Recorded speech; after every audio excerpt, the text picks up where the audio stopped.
ഇറാന് നടത്തിയ മിസൈൽ ആക്രമണങ്ങൾക്ക് ഉടൻ തിരിച്ചടി കൊടുക്കുമെന്നാണ് ഇസ്രയേൽ പറയുന്നത്. വ്യാപകമായ മിസൈൽ ആക്രമണം ഇന്നലെ ടെലവീവിലൊക്കെ ഉണ്ടായി. മിസൈൽ ആക്രമണത്തിൽ ഇതുവരെ കാര്യമായ ആൾനാശം ഉണ്ടായിട്ടില്ല എന്നാണ് ഇസ്രയേലിൻ്റെ അവകാശവാദം.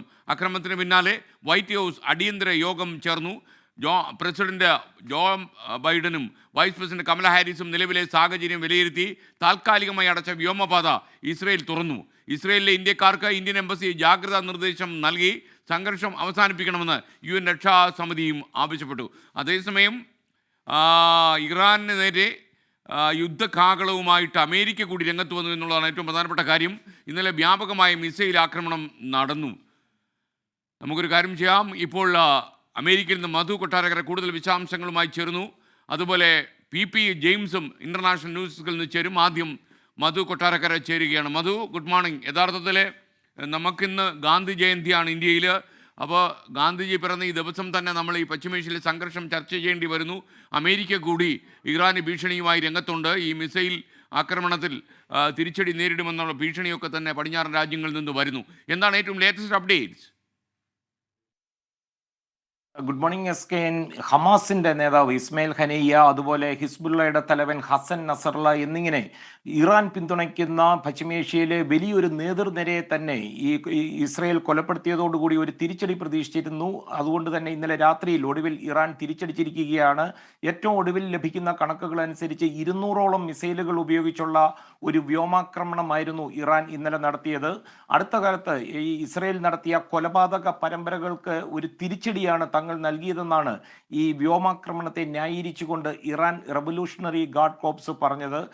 ഐക്യരാഷ്ട്രസഭയുടെ സുരക്ഷാ കൗൺസിലിന്റെ അടിയന്തര യോഗം വിളിച്ചുകൂട്ടി സ്ഥിതിഗതികൾ വിലയിരുത്തുകയുണ്ടായി. ഇസ്രയേലിന്റെ പ്രതിനിധി ഡാനി ഡാൻ ശക്തമായ ഭാഷയിലാണ് ഈ ആക്രമണത്തെ അപലപിച്ച് സംസാരിച്ചത്. ഈ ഇറാന്റെ റവല്യൂഷണറി ഗാർഡ്സിനെ ഭീകര സംഘടനയായിട്ട് പ്രഖ്യാപിക്കണമെന്ന് ഡാനി ഈ യോഗത്തിൽ ആവശ്യപ്പെട്ടു.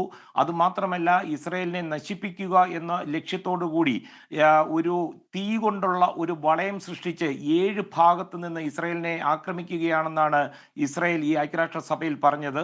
ഇറാൻ ഏത് സമയവും ആക്രമിക്കപ്പെടും എന്നുള്ള മിലിറ്ററി ഇന്റലിജൻസ് ലഭിച്ചു എന്ന് നമ്മൾ നേരത്തെ ന്യൂസ് ബ്രേക്ക് ചെയ്തിട്ടുണ്ടായിരുന്നു. അതുകൊണ്ട് തന്നെ ഈ വൈറ്റ് ഹൗസിൽ US പ്രസിഡന്റ് ജോ ബൈഡനും കമല ഹാരിസും മറ്റ് പരിപാടികളൊക്കെ മാറ്റിവെച്ച് സ്ഥിതിഗതികൾ വിലയിരുത്തിക്കൊണ്ടിരുന്നു. സുരക്ഷാ കൗൺസിലിന്റെ യോഗം അടിയന്തരമായിട്ട് വിളിച്ചുകൂട്ടി സൈന്യത്തിന്റെ നിലയുറപ്പിച്ചിരിക്കുന്നതിനെ പറ്റി വിശദമായി പരിശോധിച്ചിട്ടുണ്ടായിരുന്നു പ്രസിഡന്റ് നേരിട്ട് തന്നെ.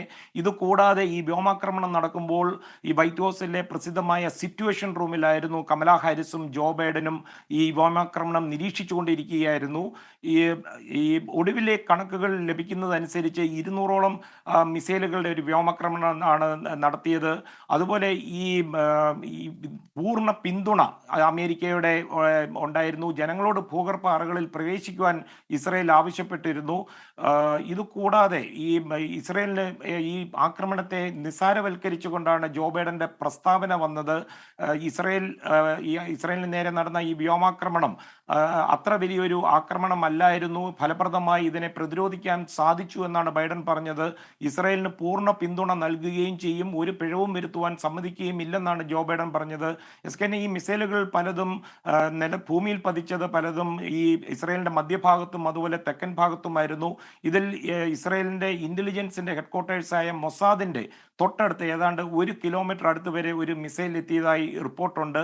ഇതുകൂടാതെ അമേരിക്കയുടെ നാവികസേനയും സംയുക്തമായിട്ട് ഇസ്രയേലിന് വേണ്ട പിന്തുണയുമായിട്ട് ഉണ്ടായിരുന്നു. SKN. Okay, thank you Madhu Kottarakkara.